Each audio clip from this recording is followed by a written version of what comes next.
Sentimos. Alô!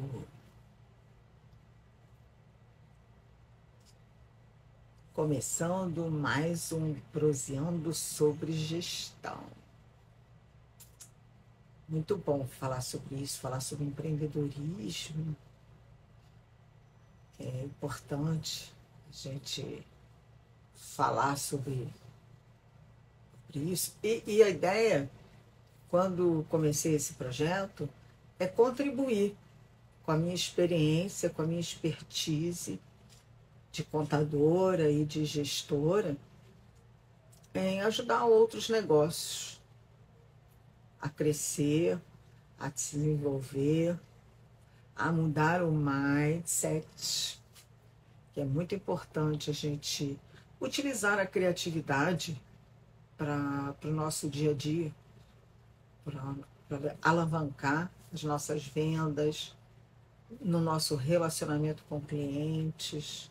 Então é muito importante termos essa mudança de paradigma para termos sucesso nos nossos empreendimentos. Sei que é muito difícil, mas, gente, não é impossível. O que se precisa é disciplina, organização, método, metodologia e estabelecer uma meta. Qual é a minha meta, né? Vamos falar um pouquinho sobre isso, ver se chega mais pessoas para a gente conversar, né? Oi, Valmor, tudo bem? É muito bom. E eu gosto muito de falar sobre mudança de mindset, sobre criatividade. Temos tantos bons exemplos de criatividade funcionando, né? E será que efetivamente a gente tem um negócio? A gente não pode mudar um pouco do rumo desse negócio? Quem é? Será que os meus clientes de hoje serão os mesmos de amanhã? Será? Eu tenho muitas dúvidas se eu vou ter aquele cliente, somente aquele cliente. Aquele cliente, ele pode e deve ser fiel, mas eu quero que ele traga outros clientes, que ele fale do meu negócio para outros clientes. E com isso me ajuda a alavancar o meu negócio. Então, porque só aquele que é fiel, que vai ali sempre, só compra no meu lugar, ótimo. Mas, porém, contudo, todavia, entretanto, eu preciso de novos, até para oxigenar o meu negócio. E eu preciso sempre estar antenado e usar a criatividade para buscar e conquistar e fidelizar novamente outros clientes. E a gestão financeira é fundamental para isso. Porque se eu não tenho uma gestão financeira organizada, não tenho o que a gente chama de um CRM para saber quem são meus clientes, quanto que ele me compra, o que ele me compra, como é que eu vou trazer outro? E como é que está se dando a minha comunicação com os novos e com os velhos? Será que eu tenho meus clientes segmentados? Eu sei aonde eles estão, o que é, qual foi a última compra dele?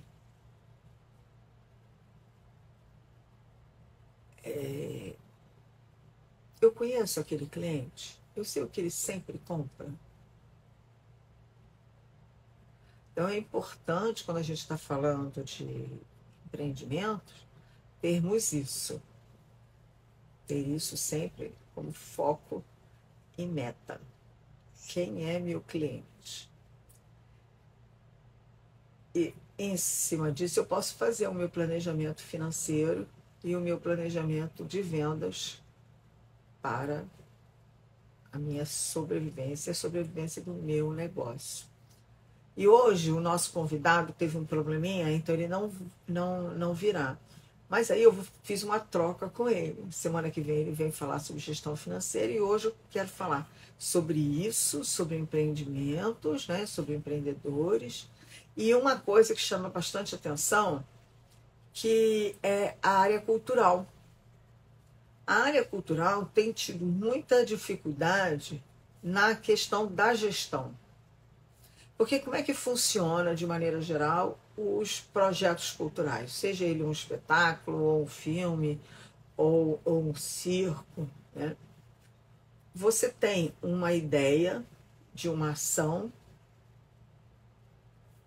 você então coloca e transforma aquela ideia em todo um projeto, ou seja, podemos dizer que você vai prototipar esse projeto, mas você vai prototipar ele somente no papel. Diferente quando eu tenho um negócio que eu prototipo aquela ação, né? Então eu posso, no caso, por exemplo, de uma loja de roupa, eu posso fazer alguma roupa especial para testar se aquilo vai funcionar. E, no caso do projetos culturais, não. Eu vou prototipar ele no papel. Eu vou elaborar ele como um todo, verificando tudo o que ele precisa, todas as ações que são necessárias, o orçamento dele, que é fundamental, ter um orçamento claro, objetivo, como é que ele vai funcionar, que pessoas são aquelas que vão trabalhar comigo, que equipamentos eu vou precisar, eu preciso de um espaço, não preciso de um espaço. Tudo eu tenho que levantar e, primordial, quem é o meu cliente, quem é o meu público que eu vou buscar. Aquele projeto, ele é para crianças, jovens, adolescentes, idoso, adulto.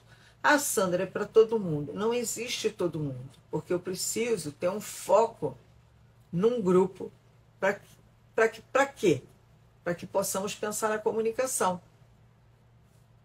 Para termos um caminho, uma direção. Então é muito importante que façamos a definição do projeto e do público. E será que ele vai ter... Qual é o local que ele vai estar? Aonde vai estar acontecendo? Isso também é fundamental a gente estabelecer isso, né? Também se faz necessário pensar a distribuição disso. Como é que vai ser isso, né? Vai ser tudo de graça? Vai haver cobrança? Como se dará isso? Um pouco num lugar, um pouco no outro? É numa escola? É numa rua? Aonde se dá isso? Esse é importante você estabelecer nessa prototipagem do seu projeto cultural esses elementos. Fundamental também é saber o tamanho da sua equipe e evitar as equipe. Porque quando você tem equipe, você perde um pouco a troca de experiência com outros profissionais. Então, eu recomendo sempre para as pessoas que tenham mais técnicos envolvidos, que podem e devem colaborar para o sucesso daquela ação. Feito isso, no mercado, de maneira geral, você vai a um banco, por exemplo, ou busca um investidor para bancar aquela ideia. No caso da produção cultural, não. Nós vamos buscar investidores, sejam eles através das leis de incentivo, sejam eles através dos mecanismos de editais. Temos sempre alguns editais abertos, específicos para aquelas ações. E aí, se você tem uma boa prototipagem do seu projeto, ou uma boa elaboração, usando a criatividade, objetividade, clareza, conciso no que você vai fazer e no que você vai entregar, com certeza seu projeto vai ser aprovado pelos editais ou mesmo pelas leis de incentivo. Então, depois que eu apresento meu projeto para um edital e sou selecionado, esse recurso vem através de um termo de fomento, ou um termo de cooperação, um termo de parceria, ou mesmo como prêmio.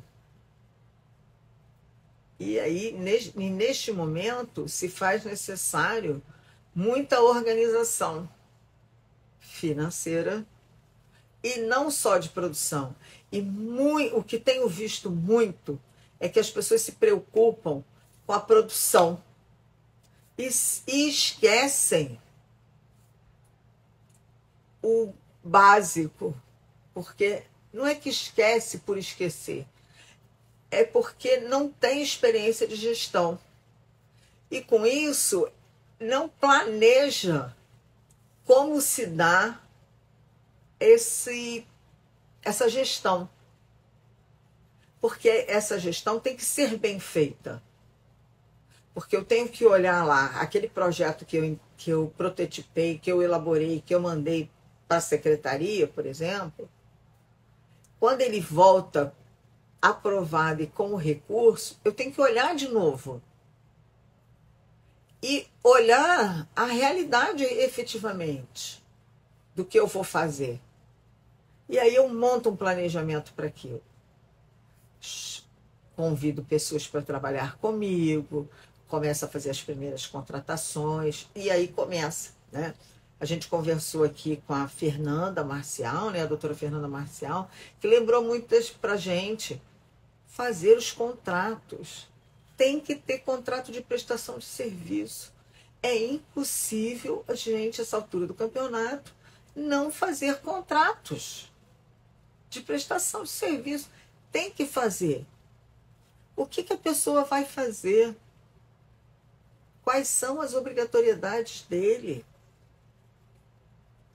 O que ele tem que entregar? Ele sabe, não existe isso.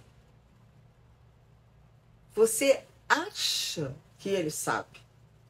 Então é importante que você estabeleça o que ele vai fazer.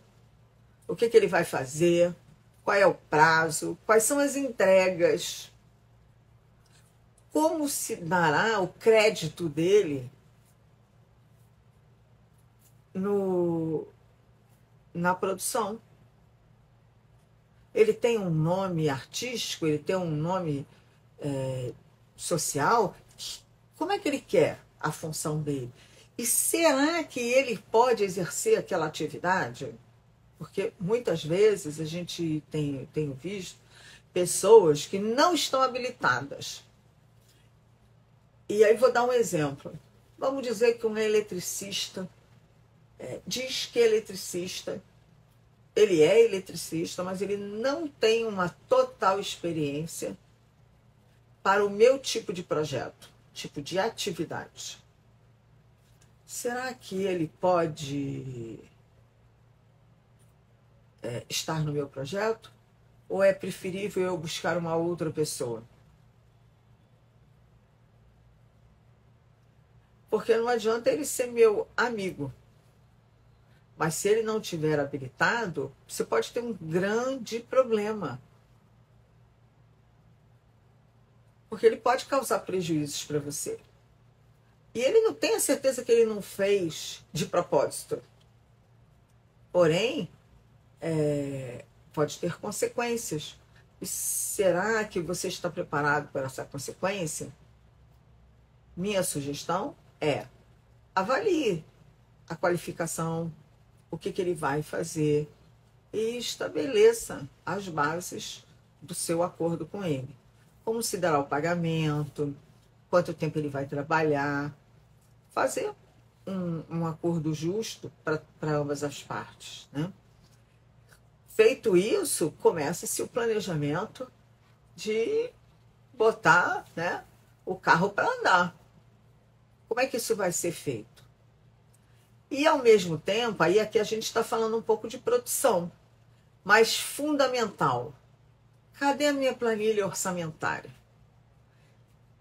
Vou pegar minha planilha orçamentária, vou olhar ela toda de novo, e aí vou colocar do lado, por exemplo, eu posso colocar do lado uma coluna e quais são o que eu vou gastando e quais são as minhas combinações com as pessoas.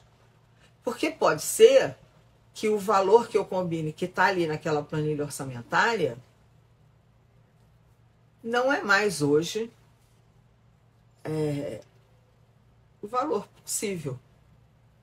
Pode ser mais barato ou mais caro. E é nesse momento que eu vou negociando com as pessoas para a minha atividade. E vou fazendo isso até tá tudo completo, as minhas contratações, antes do início daquela atividade mesmo. Porque, então, assim, eu já contactei as pessoas, eu já contratei as pessoas, eu já coloquei os valores, eu estabeleci as bases com todo mundo. E aí, agora eu posso botar o carro na rua. Porque eu já sei se eu tenho dinheiro para pagar tudo e todo mundo. Eu não posso não fazer o projeto e também não posso deixar de pagar as pessoas. Houve uma época que isso acontecia muito.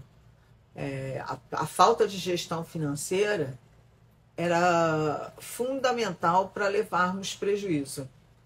Nós, técnicos, não recebíamos, trabalhávamos e não recebíamos, e para receber tínhamos que ir para a Justiça do Trabalho, e muitas vezes a gente acabava não recebendo nada. Porque aquela produtora não tinha recursos nenhum a mais para pagar. Seu sócio também não tinha imóveis ou bens móveis ou bens imóveis para poder fazer isso. Então é importante. Só que hoje não dá mais para isso. Temos que nos cercar de pessoas que sejam corretas, né? Que sejam transparentes na utilização do recurso público. Porque a gente está falando, quando a gente recebe o recurso do edital, nós estamos recebendo um recurso público. E temos que fazer um bom zelo desse valor. E qual é a contrapartida que a gente está dando? É a atividade cultural proposta. Então, muito importante fazermos isso. Pensarmos como é que vai se dar isso, como essas pessoas vão estar participando, né? Então, vale a pena a gente olhar. E esse controle financeiro é diário quando a gente está fazendo produção. Eu não posso não controlar e não acompanhar diariamente como estão se dando tanto a produção quanto o financeiro. E primordial, será que aquelas notas fiscais estão todas emitidas corretamente? Então, sugestão: faça um texto padrão para o projeto como um todo, encaminhe para os contratados e solicite que as emissões das notas fiscais, da prestação de serviço, seja feita exatamente com aqueles dizeres. Porque senão um coloca de um jeito, o outro coloca de outro, o outro coloca o nome do projeto errado. Não pode. Esses equívocos não dá mais. E ainda uma outra coisa. Será que eu posso pagar primeiro e depois receber a nota? Nananina. Primeiro, a prestação de serviço. Segundo, a nota fiscal. E terceiro, o pagamento. Hipótese nenhuma eu transfiro o dinheiro sem a nota fiscal. Mas, Sandra, ele é meu amigo. Ele vai emitir a nota. Realmente, ele é seu amigo, mas ele não vai emitir a nota. Não com aquela data. Não naquele momento. Ele vai emitir depois. E aí você tem um problema. Alguns editais aceitam até a emissão de até dentro do mês. Outros editais não aceitam. Então, tira como regra. Trabalhou, emitiu a nota e recebeu. Porque se eu pagar antes também, e ele não prestar o serviço? Não é que ele não vai prestar o serviço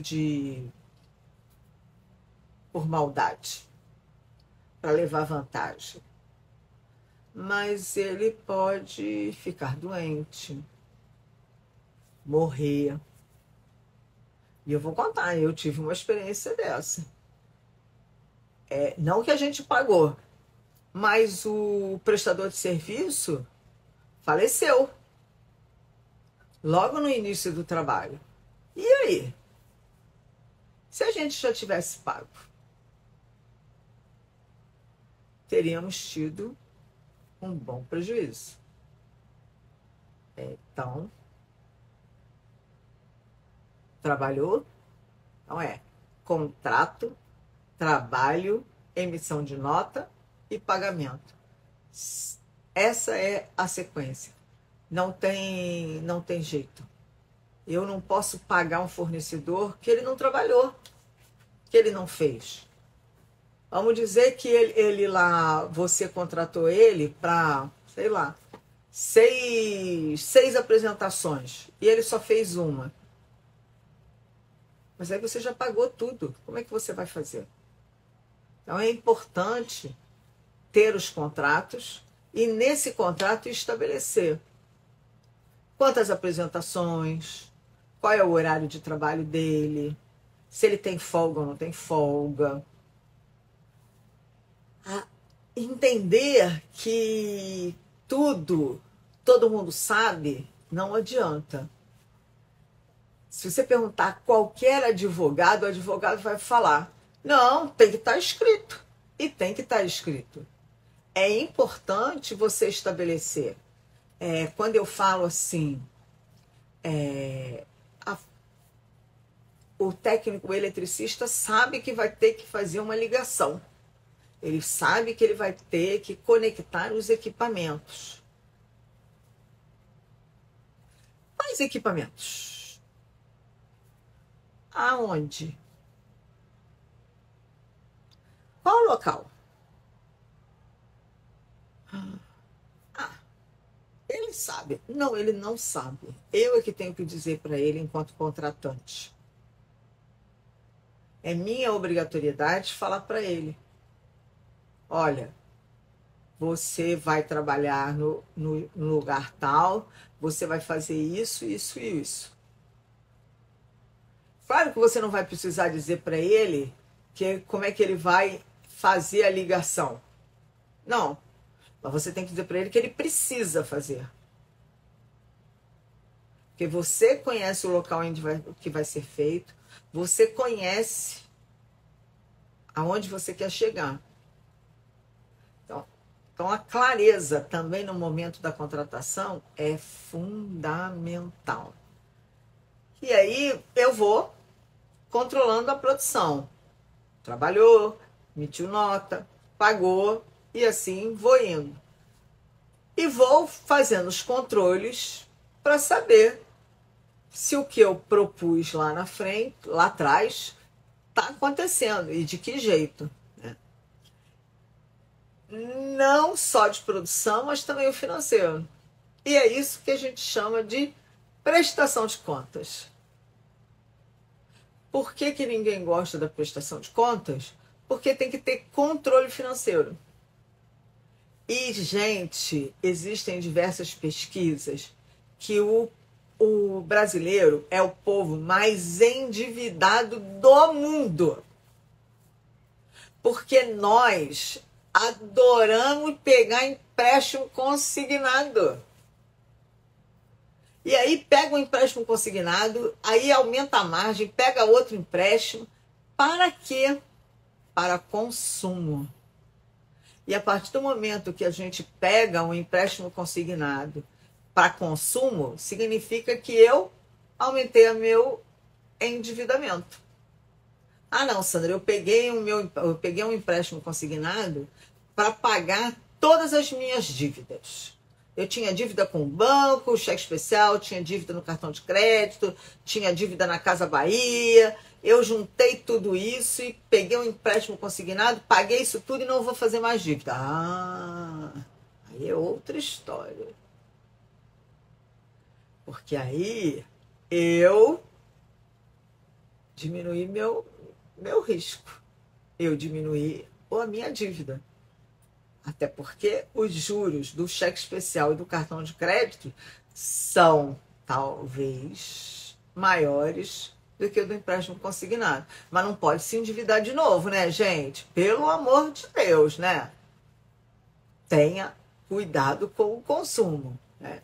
Então, voltando aos projetos culturais, é exatamente a mesma coisa que acontece. Eu tenho lá um orçamento de 10 moedas para executar uma ação X e que eu disse que custava 10 moedas. Só que eu começo a ver que aquelas 10 moedas não dá para fazer aquela ação X que eu prometi. Começam os problemas. Por isso é que eu falei que receber o dinheiro, revise o orçamento, revise o planejamento antes de botar o carro para rodar. Porque nesse momento que você ainda não botou o carro para rodar, você consegue replanejar, solicitar alteração, buscar alternativas. Agora, depois de tudo, você vai falar assim, e agora? Como é que eu faço? Vou ter que vender o carro para pagar um fornecedor? Ou vou dar calote naquele fornecedor? Não pode. Então é fundamental planejamento financeiro. Nós temos que aprender que tem que ter planejamento. Planejamento das ações, planejamento financeiro, planejamento das contratações. Nós não podemos ficar endividados com os projetos. Feito isso, executei meu projeto e, ao final, eu presto contas. É simples. Então, eu falo para os meus clientes, ó, uma notinha e um pagamento. Uma notinha e um pagamento. E aí, a prestação de contas é super fácil e super tranquilo. Agora, se eu começo, dei o dinheiro, mas não tenho a nota. Peguei a nota errada. Eu não conferi na hora que recebi. Não dá. Isso não tem condições. Por isso que recomendo também que, além da contratação ou da consultoria de um advogado, tenha um contador que possa contribuir com a gestão e também ter uma pessoa que faça a gestão financeira junto com você.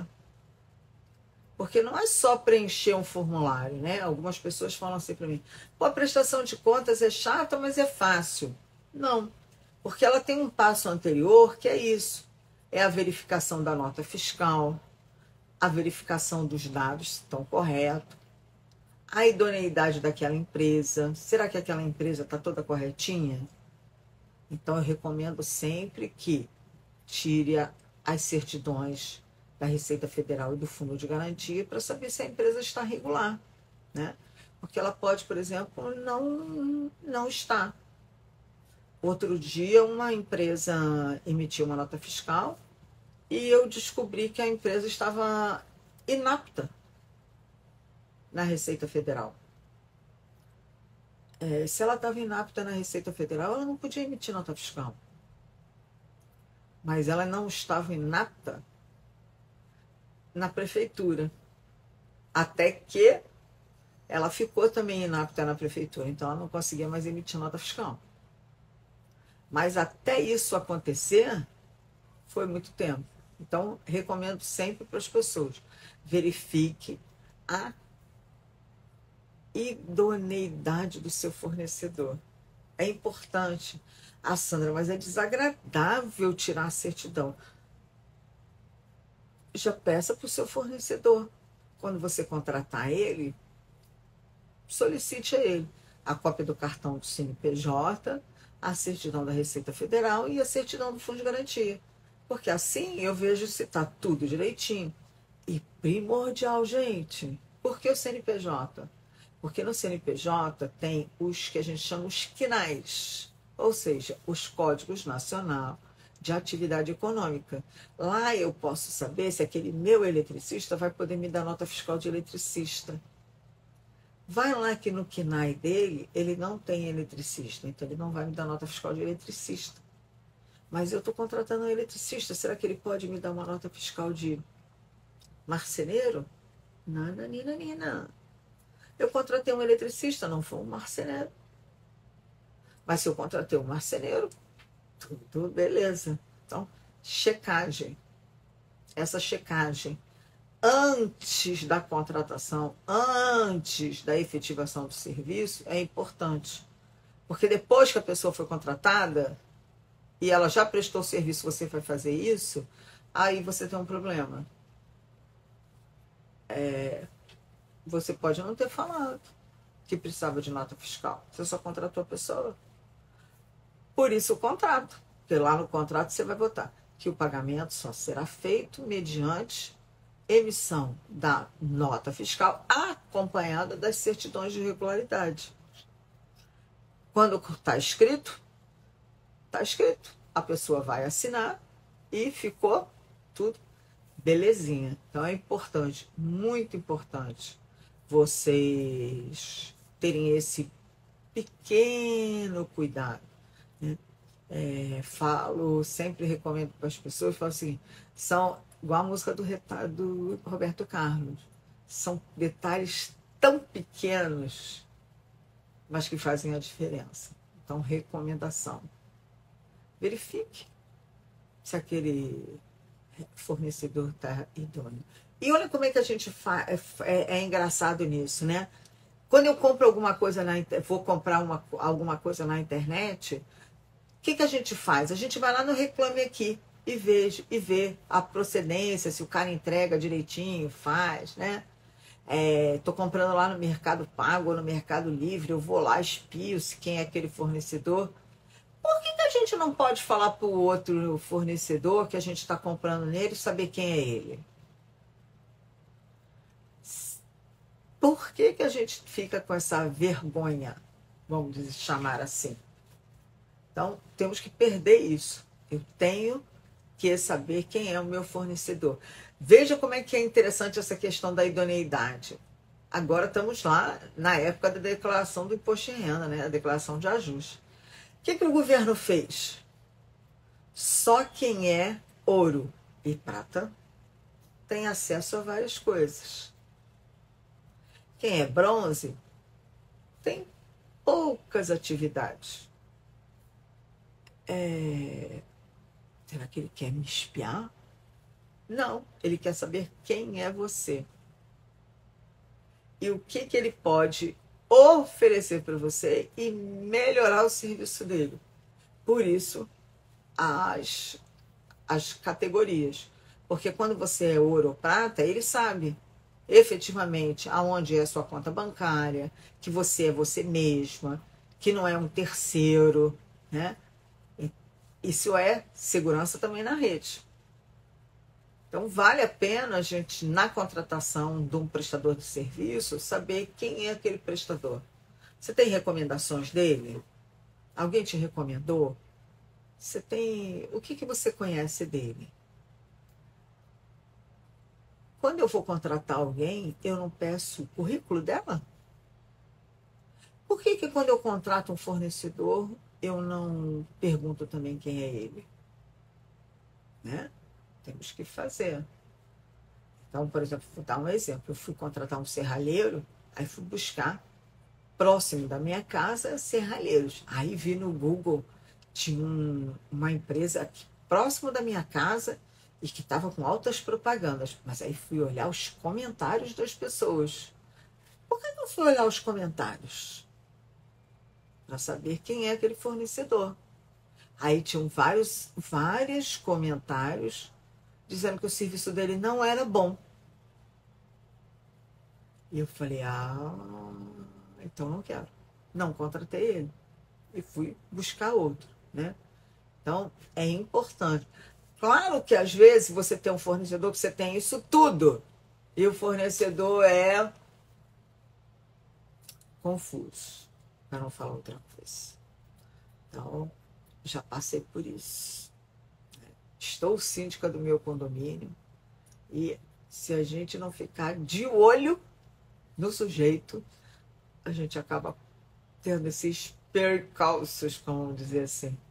Então, é muito importante que quando a gente está olhando o nosso fornecedor, a gente saber. E até os nossos clientes, sabe?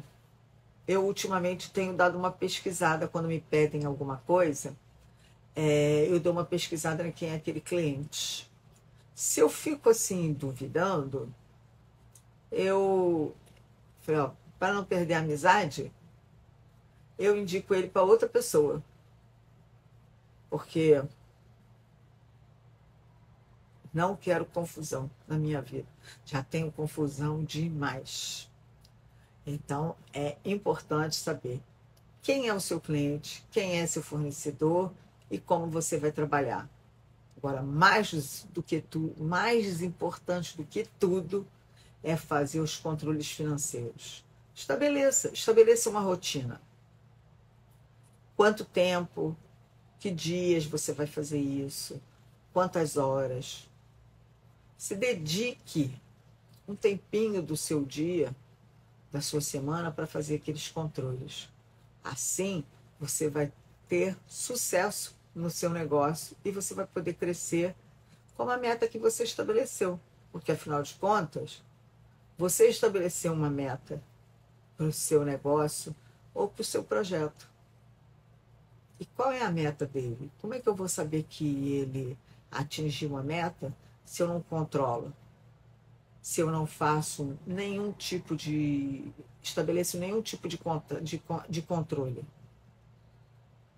Se eu não tenho nenhuma metodologia para ver aonde estou, o que propus e aonde vou estar, né? Então, é muito importante a gente fazer isso. E não esqueça, relacionamento com o cliente, criatividade é fundamental. Gente, esse foi o Proseando sobre Gestão de hoje.